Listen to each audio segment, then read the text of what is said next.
So it is final. Donald Trump has won the presidency. He's now the 47th president of the United States of America. And in this video, we're going to talk about his policies.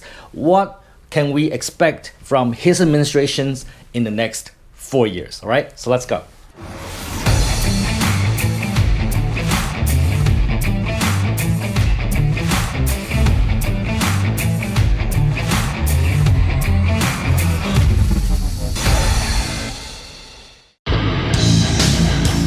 Take effing action, put it together, and subscribe to Tom Penn's channel on YouTube now.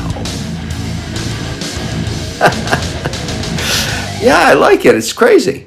So Donald Trump is going back to the White House, and Donald Trump represents the Republican Party, and actually they have a sweep of the executive branch and also the Congress and also the Senate. So that means the Republicans is going to control the three power branches of the US government, and that's going to be very interesting because that means that they can do anything they want, pretty much, okay? So I want to take this time and analyze the Republican policies and how that is going to impact US economy, the world, and also possibly Vietnam, all right? So let's get started. Let's start with the economy.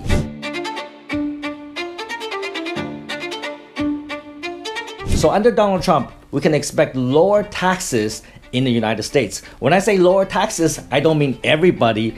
The lower taxes will apply to big corporations and also wealthy individuals. So if you're middle class poor people, well, sucks to be you, all right? Donald Trump is gonna lower taxes from 21%. He already lowered it to 21%. He's gonna lower that to even lower, to 15% for wealthy individuals and corporations, especially if you're in manufacturing. If you are starting a manufacturing company or you're already a manufacturing company in the United States, you're going to enjoy a 15% corporate tax, which is amazingly low because in Vietnam, that tax rate is probably around 30 to 50%. In the United States, if you're in manufacturing, it's going to be 15%. A lot of manufacturers may take this opportunity and move back to the US.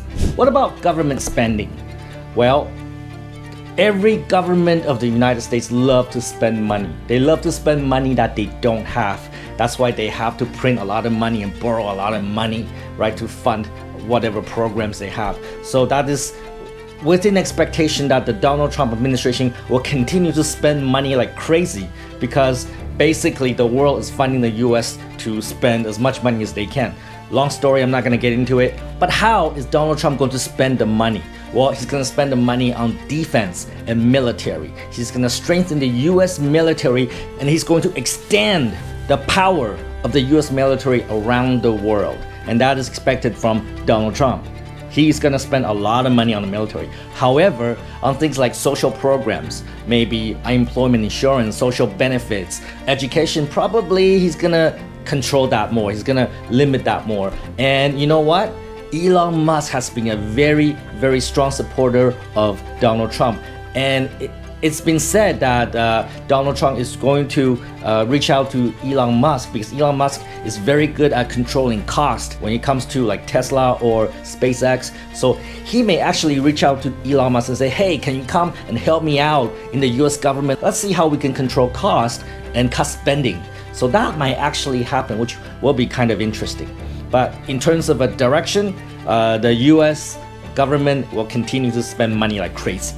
So if the US government's gonna spend more money, that means it's going to incur more debt, okay? The US government debt is already at 25 to 35 trillion dollars. That's a crazy number. You don't even want to convert that to Vietnamese dong because that number will be so huge. I wouldn't even know how to say it. That's a huge, huge number. And there's no way the US government can pay that back ever, all right?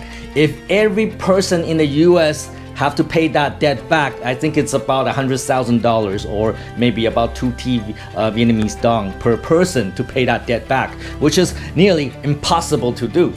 But that debt will continue to increase. In fact, probably by the end of Trump's administration, in the next 4 years, after 4 years of his term, the debt to GDP ratio might even be at 116%. from the current 99% to 116%. So that is going to be a significant issue for the US government and also the US currency. Whether the world will continue to believe and trust the US currency and use US currency as a means of international trade, that will depend a lot on the confidence in the US currency. If US has a lot of debt, that put that into question. So that's going to be an issue that's going to come up in the next couple of decades. If US is going to have a lot of debt, that means they have to print more money. They have to print a lot more money and inject that into the economy. And that's what they call quantitative easing. It is expected that Donald Trump will print a lot of money and inject that into the economy. And the implications of that is that prices will go up because there's so much more money in the economy now. So the price of goods will go up because there's more money chasing goods and services. So that's not going to be very good because Americans will have less purchasing power. For the same amount of money, they can buy less goods and less services.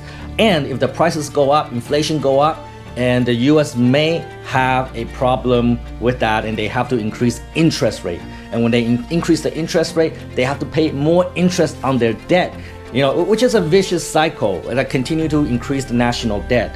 But it is expected that Donald Trump will print more money and inject that into the economy, and prices of goods and services will go up because of this.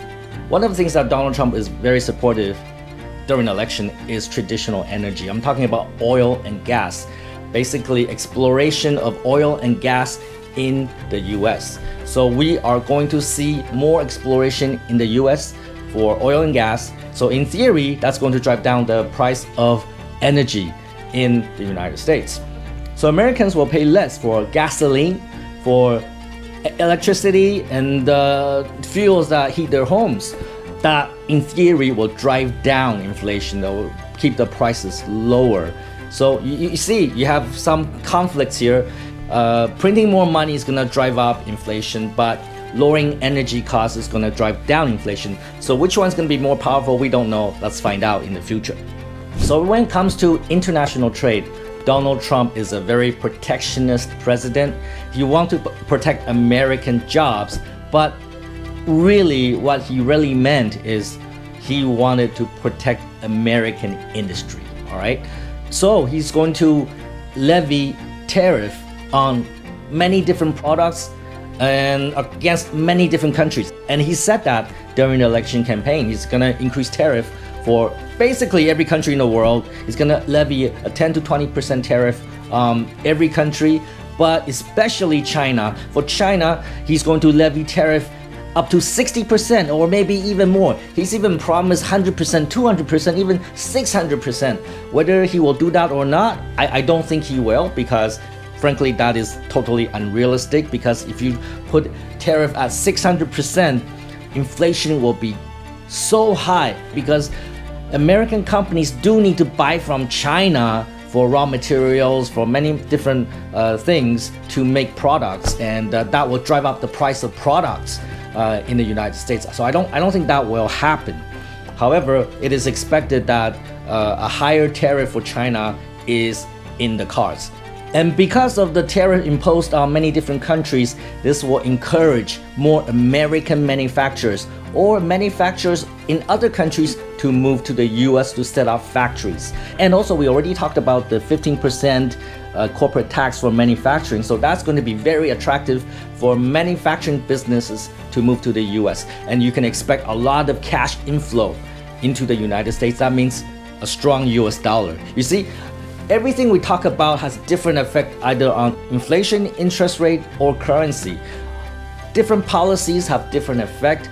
Which one will dominate? Only time will tell. But it is expected that money from all over the world will start to flow back to the United States, because they need to put that money back in the United States to open new factories. Donald Trump hates regulations.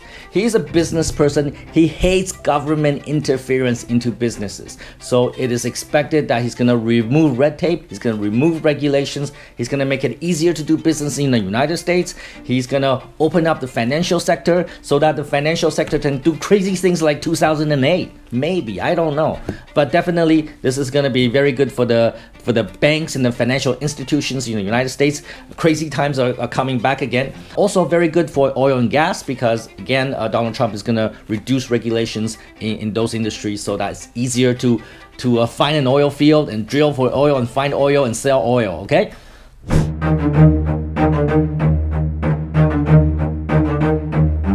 Now let's talk about immigration.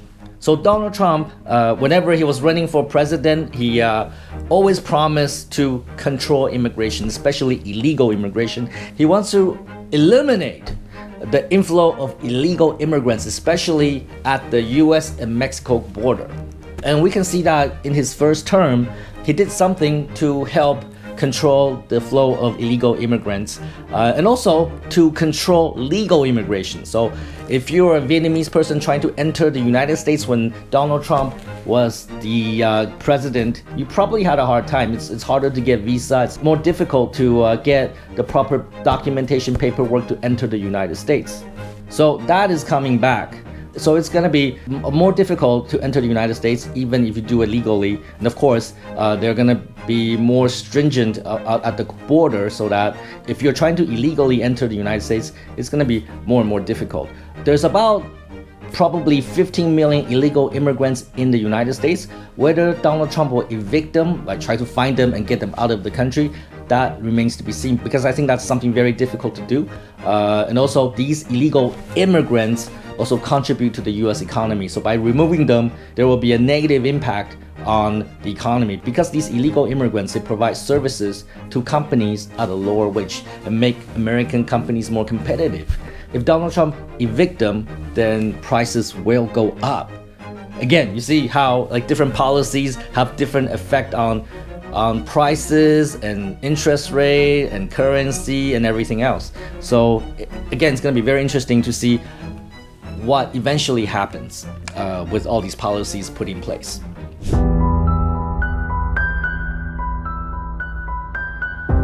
Now, finally, let's talk about foreign policy. Well, there's probably two major areas, or maybe three major areas. So the first one is Ukraine and Russian war. Donald Trump has promised that he's going to end the war. But what that really means is that Donald Trump is going to stop funding Ukraine. Donald Trump is going to stop sending military aid and help to Ukraine. This will force Ukraine to go to the negotiation table and negotiate with Russia. And what that means is that it's not going to be good for Ukraine because right now they don't have very good leverage. They don't have a lot to negotiate with, right? Russia is occupating many territories in Ukraine, and without American support, it's going to be very difficult to get those territories back. And because Americans are going to stop supporting Ukraine under Trump's administration, then it's more likely that they will just take it up the ass, okay? Sorry, Ukraine. Now about Israel and Hamas, there's a war there too. Americans have traditionally supported Israel, and I do not believe that will change. So under a Donald Trump administration, that will continue to be the case. However, Donald Trump doesn't like war. I don't know exactly what he will do to stop the war, but that remains to be seen. Now, about China and Taiwan, all right? China wants to annex Taiwan, and Taiwan says, no, we don't want China, right? So they're not exactly friends. And traditionally, US has supported Taiwan to be quasi-independent. What I mean is the US recognizes there's only one China, but they like status quo. They like China and Taiwan, separate country. Under Donald Trump, it's going to be very, very unpredictable because the US policy in the past has been that US tries to be ambiguous, meaning that US doesn't tell China what they're gonna do. Maybe if you try to annex China, we will have a war with you, or maybe not. US doesn't put its official policy on the table. But with Donald Trump, I don't think he wants war either. But does that mean that Donald Trump will allow China to annex Taiwan? Or Donald Trump is going to use trade to control China? I think the latter is more likely. So Donald Trump is going to say, if you do anything to Taiwan, I'm going to tax you to death. I'm going to increase tariff to 1,000%. I think that's how he's going to approach it. But again, I don't know. I'm not Donald Trump, but if I get into his head, I think that's what he's going to do. All right? So take some fucking action. Let's all wait and see what Donald Trump's going to do in this new term of presidency. All right? Don't be a fucktard.